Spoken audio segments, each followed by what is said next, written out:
नमस्कार दोस्तों, ये हमारा आज दूसरा वीडियो है। मेरा नाम संदीप है। हमने अपना पहला वीडियो लग्न के बारे में प्रारंभिक चर्चा आपके साथ शेयर किया था और सरल ज्योतिष मंथन श्रृंखला में ये हमारा एक दूसरा वीडियो है।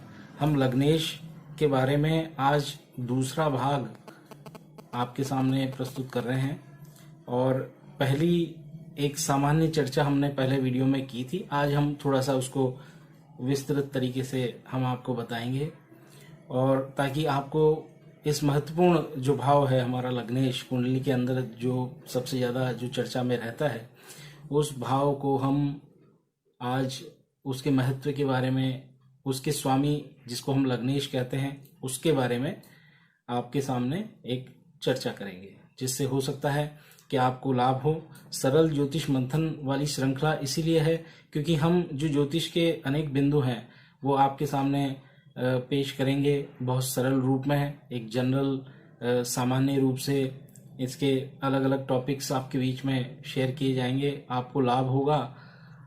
हम शीघ्र ही शुरू करते हैं।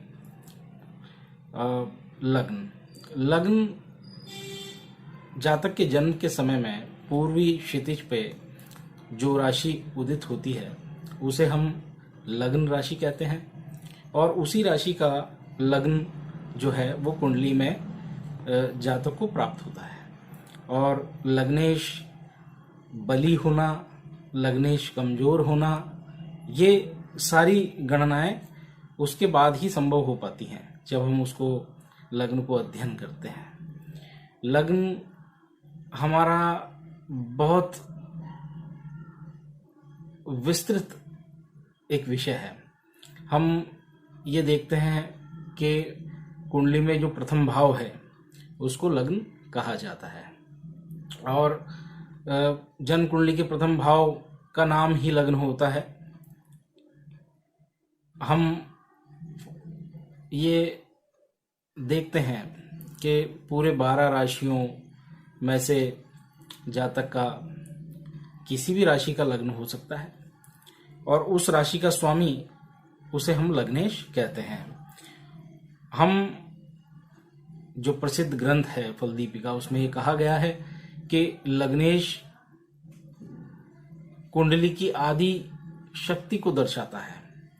लग्नेश मजबूत होने से कुंडली बली हो जाती है और लग्न और लग्नेश का कमजोर या पीड़ित होना कुंडली को कमजोर बना देता है और व्यक्ति के जीवन में संघर्ष और परेशानी उत्पन्न करता है। ज्योतिष के नियमों के अनुसार कुंडली का लग्न भाव सबसे महत्वपूर्ण भाव कहलाता है।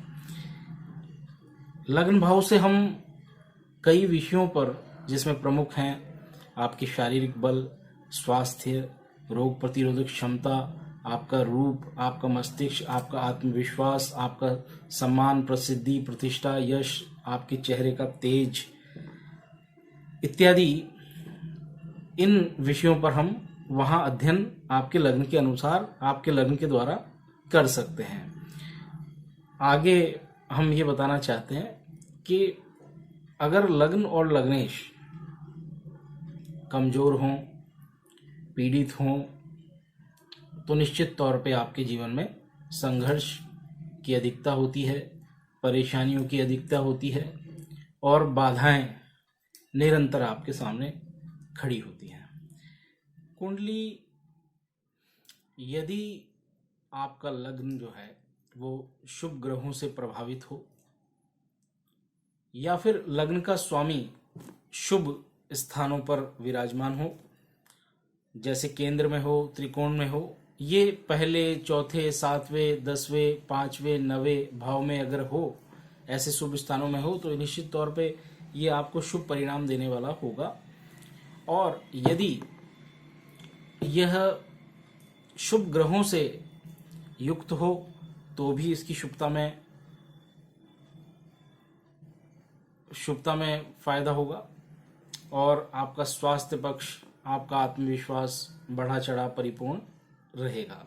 लग्नेश बलवान है, कमजोर है, कम अंशों पे है, ज्यादा अंशों पे है, स्वग्रही है, उच्च है, तो निश्चित तौर पे आपकी सामाजिक प्रतिष्ठा, प्रसिद्धि, यश, मान सम्मान सभी आपको प्राप्त होंगे। और मुख पर तेज भी रहेगा, आकर्षण का केंद्र आपका व्यक्तित्व आकर्षक रहेगा। जिन व्यक्तियों की कुंडली में लग्नेश लग्न में ही स्थित हो, लग्नेश की लग्न पे दृष्टि पड़ती हो, ऐसा व्यक्ति भी प्रतिष्ठा और मान सम्मान प्राप्त करने वाला होता है, आत्मविश्वास से परिपूर्ण होता है, स्वास्थ्य की दृष्टि से निपुण होता है। और अगर आपके लग्नेश जो है वो अशुभ स्थानों में है, 6, 8वें 12वें में है, तो निश्चित तौर पे आपको समस्या प्रदान करते हैं। इसको अलग अलग व्यवस्थाओं से देखा जाएगा, कुंडली से कुंडली का बाकी ग्रहों का अध्ययन करके भी देखा जाएगा, लेकिन 6, 8वें 12वें का जो अशुभ प्रभाव है ये निश्चित तौर पे आपको मिलेगा। और अगर स्वग्रही हैं, अच्छे स्थानों में बैठे हैं लग्नेश, तो उसका शुभ परिणाम भी आपको अवश्य ही मिलेगा, उसमें कोई दो राय नहीं। आगे देखते हैं कि हम अलग अलग राशियों को लेते हैं। अगर लग्न में आपके कोई अच्छा योग बनता है, जैसे बुधादित्य योग है, गजकेसरी योग है इत्यादि कई शुभ योग हैं, तो निश्चित तौर पे क्या है कि पूरी कुंडली में भी आपको उस प्रकार से शुभता प्राप्त होगी। आपका लग्न का स्थान जो बली होगा, अगर लग्न में या लग्नेश से संबंधित गुरु चांडाल योग, ग्रहण योग इत्यादि इस प्रकार के अशुभ योग होंगे, तो निश्चित तौर पे जातक को इन चीज़ों में समस्याएं उत्पन्न होंगी, उसके बुरे परिणाम उनके समक्ष होंगे। और ज्योतिष की दृष्टि से हम ऐसे योगों को देखते हैं, ये अशुभ परिणाम देते हैं। विशेष परिस्थितियां कुंडली के और योग भी देखे जाते हैं, उन योगों के आधार पर इनकी गणनाएं या फलादेश किया जा सकता है। जब लग्न से संबंधित ग्रह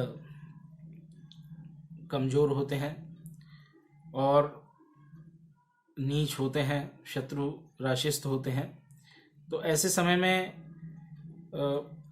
कोई पाप योग से ग्रस्त होते हैं, तो ऐसे समय में ऐसा योग बनाने वाले ग्रहों का दान हमें करना चाहिए।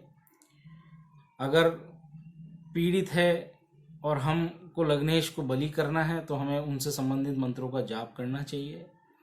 किसी विशेष योग्य ज्योतिष को दिखाकर ऐसे योगों का अध्ययन करवाकर उचित परामर्श लेना चाहिए। लग्नेश से संबंधित ग्रह जो है, जिसे हम लग्नेश कहते हैं, लग्न से संबंधित जो ग्रह, उसका रत्न भी धारण कर सकते हैं, लेकिन ये विशेष परामर्श के अनुसार ही हो, अन्यथा ये आपको विपरीत परिणाम भी दे सकता है। हमने लग्न के बारे में चर्चा की है, ये सामान्य चर्चा है। सरल ज्योतिष मंथन की श्रृंखला में ये दूसरा वीडियो है। हम आने वाले समय में सभी भावों को लेकर, सभी ग्रहों को लेकर, सभी योगों को लेकर, सभी ग्रहों की दृष्टियां, युतियां, स्थान परिवर्तन और विभिन्न पक्षों को लेकर हम बारी बारी से वीडियो आपके समक्ष शेयर करेंगे। हम यही आशा करते हैं कि हमारी ये शुरुआत है। एस्ट्रो आई फॉर यू ये चैनल हमारा अभी शुरू ही हुआ है, हमें सहयोग की बहुत आवश्यकता है। हम बहुत सारी महत्वपूर्ण बातें आपसे शेयर करेंगे, ताकि सरलता से आप ज्योतिष को सीख पाएं। और आपके कमेंट्स के द्वारा अपने सुझाव आप हमेशा आप स्वागत करेंगे, हम उसको अपने वीडियो के माध्यम से समावेश भी करेंगे। अगर हम सुधार करना चाहेंगे तो हम सुधार भी अवश्य करेंगे। आपका प्रत्येक सुझाव हमारे लिए बड़ा बड़ा विशेष महत्व रखेगा। हाँ, इसी के साथ ही हम आज ये वीडियो अपना समाप्त करते हैं और हम शीघ्र ही अपना दूसरा वीडियो लेकर आपके समक्ष होंगे। कृपया आप लाइक कीजिए, हमारे चैनल को सब्सक्राइब कीजिए और अपने कमेंट अवश्य दीजिए ताकि हमें और सुधार करने का मौका मिले। जय श्री कृष्ण।